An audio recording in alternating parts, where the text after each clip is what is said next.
The Yogi government was lauded for its COVID 19 management by a Harvard study. True or false? Fake news, misinformation, or downright propaganda?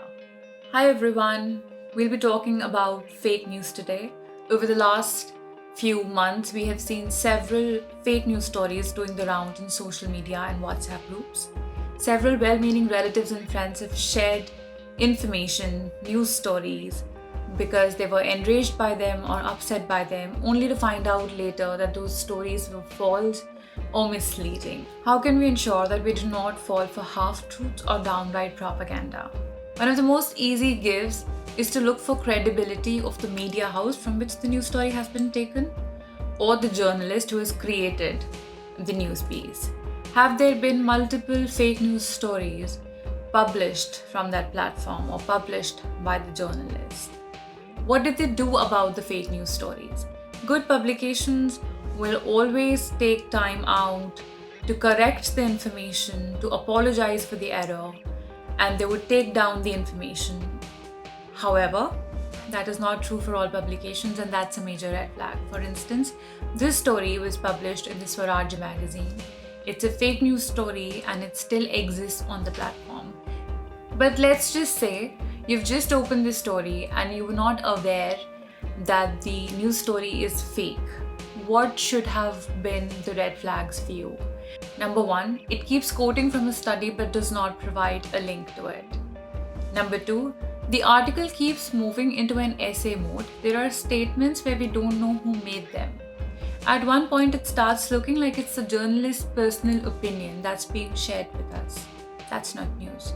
From what has been seen from the on-ground reality, it looks like the statement that Harvard University lauded the Yogi government for its management of COVID-19 situation looks a little far-fetched.